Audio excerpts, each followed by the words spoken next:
Hi everyone, hope you're all doing good. This week we are going to start our next body system, the skeletal system, and learn about the bones of the body. So in this unit, Mr. Bones is actually going to get to help me teach this time instead of just stand here with me. Anyway, in the skeleton, an adult has 206 bones and a baby has 270 bones. If we were in class, I know you would ask me why that is.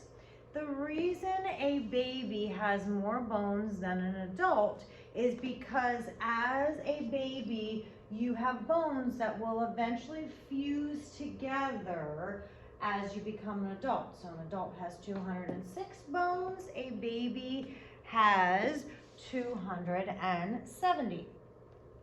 So the components of the skeletal system. Okay, we obviously have our bones, which are the major component of our skeletal system. Bones are hard, dense, connective tissue that forms the skeleton and supports the body. So our bones provide our framework and support.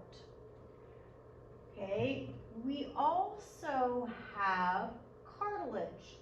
Okay, cartilage is a semi-rigid, meaning it's a little bit soft, connective tissue that provides flexibility for movement. So in between our hard, dense bone, okay, is connective tissue called cartilage to allow for movements in our joints. And we're going to be learning about each of our joints as well. Then we also have ligaments and tendons. Okay, both ligaments and tendons are flexible connective tissue. Okay, a ligament is a flexible connective tissue. A tendon is a flexible connective tissue. The difference between ligaments and tendons are what they attach. So a ligament attaches bone to bone at our joints. So our ligaments and tendons are both located at our joints. Okay, so our ligaments attach bone to bone. Our tendons attach bone to muscle. So our ligaments attach bone to bone at our joints. Our tendons attach bone to muscle at our joints. So the four major components of the skeletal system are bones, cartilage, ligaments, and tendons. So there are two divisions of the skeletal system, the axial skeleton and the appendicular skeleton. Okay, the axial skeleton consists of the bones along the axis of the body. Okay, meaning the bones that are the center points. Okay, so our skull, our vertebrae, and our ribs. Okay, so our skull is part of our axial skeleton. Our vertebral column is part of our axial skeleton, and our ribs. Okay, these are all the center points of our skeleton. Then we have the appendicular skeleton. So the axial skeleton are the bones along the axis of the body, the skull, vertebrae, and ribs. Then the appendicular skeleton are our arms and legs and what attaches to the axial skeleton. So the appendicular skeleton are the bones of our appendages. That's why it's called appendicular, because it's the bones of our appendages. So our arms and our legs, but also our shoulders and our pelvic girdle, because that is what attaches our shoulders, and our pelvic girdle is what attaches our appendicular skeleton to our axial skeleton. Okay, so your axial skeleton is your arms and legs, but it's also your girdles. okay? We have a shoulder girdle and a pelvic girdle, okay? So our shoulder girdle up here attaches our arms to our axial skeleton, and your pelvic girdle attaches your legs to your axial skeleton. Now, the functions of the skeletal system, okay? The major function is to support the body. Without our bones, we would be a limp mass of skin, okay, muscles and organs, okay? We wouldn't be able to have our framework to stand upright, okay? So the function is to support our body, okay? And our muscles help to do that, and we're going to talk about how in a minute. So our major function of the skeletal system is to support the body. Next function is to facilitate movement, okay? Our bones serve as attachment points for our muscles. All of our bones have skeletal muscle attached to them. And our next unit is going to be the muscular system. So we're going to learn what muscle is attached to each one of our bones to allow for movement, okay? Our skeletal muscles are attached to our bones, okay? And movement occurs by our muscles pulling on our bones. So anytime any part of our body moves, it's because our muscles are pulling on our bones. Okay, it also protects our internal organs. Some of our groups some of the groups that when you came to dissect, we got into discussion about this, not with everybody, but when we were dissecting, I had a couple people ask me, well, does the heart have bones? Okay, the heart does not have bones, the heart is a muscle, and we learned that, but all of our internal organs have bone that protects them, right? So our rib cage protects the heart and lungs, okay, and all the rest of our internal organs in there. Our vertebrae protect our spinal cord, and our skull protects our brain, okay? So our rib cage protects our heart and lungs. So we have our rib cage here to protect our heart and lungs that are inside, plus all of our other organs. Even if they're not vital organs, they're still protected by our rib cage. Then our vertebral column, okay, protects our spinal cord. Our spinal cord is in there. Then our skull protects our brain. Okay, another function of our skeletal system is hematopoiesis. And we talked about this when we were learning about the heart. Okay, hematopoiesis, if you remember, is the production of blood cells. Okay, red blood cells, white blood cells, and platelets are all made in the red bone marrow inside our bone. So as we will learn about diseases of the bone and things like that, our bones directly affect our blood because all of these things are produced in our bone marrow. Okay, so our hematopoiesis, our production of blood cells, occurs in our bone marrow. So our red blood cells, our white blood cells, our platelets, okay? Remember, our red blood cells give us oxygen. White blood cells are our defenders. Our platelets help in blood clotting, right? So we need these things for survival, and it's all produced in our bone. So bone disease can be detrimental to a person's life as well. Okay, that's why healthy bones are so important. Well, they're important for our structure and our framework and our movement as well, but this plays a key role in why it's important as well. Okay, so it also stores and releases minerals and fat. So our bones help store minerals and fat that we need for survival. Okay, it provides a storage area for those things because our body does need minerals to survive, and it also needs a healthy amount of fat to survive as well. Okay, then a major substance that we talk about that is associated with bone is calcium. is the building block of our bones.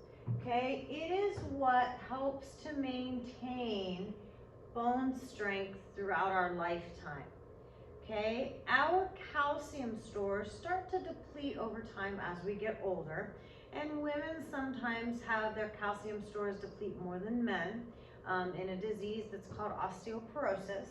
So our calcium stores in our blood are really, really important because that's how our our bones maintain our strength. Okay, it's that strong building block of our bones. Now, calcium and vitamin D work together to protect our bones. We need both, okay? And it's important to get enough vitamin D through your diet, and if not, to make sure that you are getting it in other ways because you need both calcium and vitamin D to keep your bones healthy. And the reason that is because calcium helps build and maintain bones, while vitamin D helps your body effectively absorb calcium.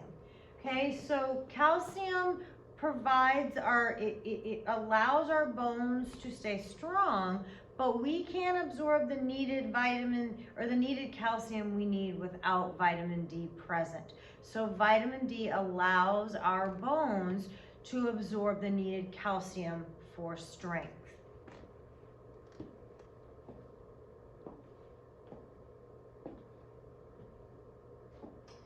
Okay, now we're going to talk about classification of bones.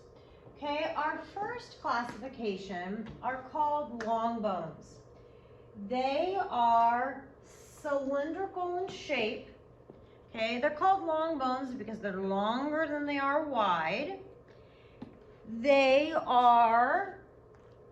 work like levers. Okay, they are what moves when our muscles contract.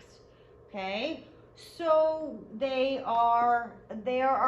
tend to be the bigger bones in our body, so to speak. So they are cylindrical in shape, longer than they are wide, and they work like levers to move when our muscles contract. Examples of long bones are our arm bones, our humerus, which is our upper arm bone, our radius, and our ulna, which are our lower arm bones. Then our leg bones as well, our femur, okay, the largest bone in our body, our upper leg bone. Okay, our lower leg bones, our tibia and our fibula. Okay, if you notice, the tibia is a very large bone compared to our side leg bone, the fibula. Okay, these are our lower leg bones.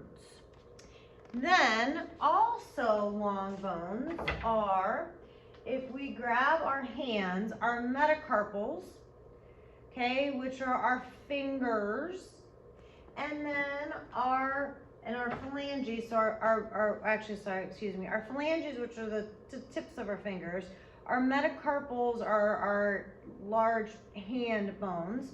Okay, then in our feet, we have the same thing. Okay, phalanges are our toes. Okay, our metatarsals are our long feet bones. Okay, then our next set of bones, or next classification of bones, are short bones. They are cube-shaped. They're equal in height and width and thickness. So they're in a sense and like an irregular, no, I shouldn't say irregular. They're like, they aren't all the same cube shaped, but they're cube shaped. They might be different sized cube shapes. They're equal in height, width, and thickness. They provide stability and have limited movement. Okay, two examples of that are our carpals, which are our wrist bones. Okay, our carpals, which are wrist bones. Okay, our wrist bones they're all cube shaped and all bundled up together in our wrist. yes, we can move this way, but the wrist bones itself don't move within each other. Okay, same with our tarsals, which are our ankle bones. Okay, see what I mean by cube shaped, but not always the same type of cube? Same thing. There's not much movement. Our foot can move, but the tarsal bones itself don't move that much. So our carpals and our tarsals, our short bones, are meant for stability. Flat bones. They're thin and flat, hence why they're called flat bones. Okay, the purpose of our flat bones is to protect our internal organs. Okay, so our flat bones are things like our scapula and our ribs. Okay, remember our scapula is in the back, okay, of our shoulder. Okay, then our ribs, right? So the purpose of flat bones is to protect our internal organs. Then we have irregular bones. These are not easily characterized by shape, okay? Some of them, they can be all different shapes. They might have round shape, cube shape, flat, long. They're irregular, okay? So the major irregular bone in our body is our spinal column.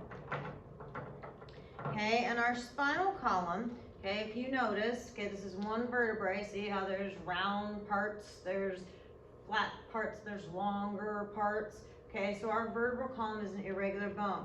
Okay, and our vertebral column, the little string is hard to hold together, but it is bigger. The bigger vertebrae are at the bottom. Okay, our smaller vertebrae, let me see if I get this to hold right. Okay, it's not gonna hold right. But anyway, this should be attached to this. So our smaller vertebrae are at the top, and then they get larger as they go down toward the pelvic area. Then our last classification of bone is a sesamoid bone. Okay, it's shaped like a sesame seed, right? Kind of round, a little bit oblong. So it's a sesame seed shaped. Okay, it protects our tendons. Okay, we have our patella in our knee. Okay, and our olecranon process, also in our elbow, is what protects our tendons. Okay, it kind of provides a little shield in there to protect our tendons from getting injured. Okay, so each type of bone has a specific characteristic, but also a specific function. Your assignment that goes along with your notes is going to be to label the bones of the body. Then we are going to talk more about the characteristics and functions of each type of bone so that you understand the differences in each type of bone in the body. That is it for this lesson. As always, let me know if you have any questions. I hope you're having a great week, and I will talk to you all soon. Bye.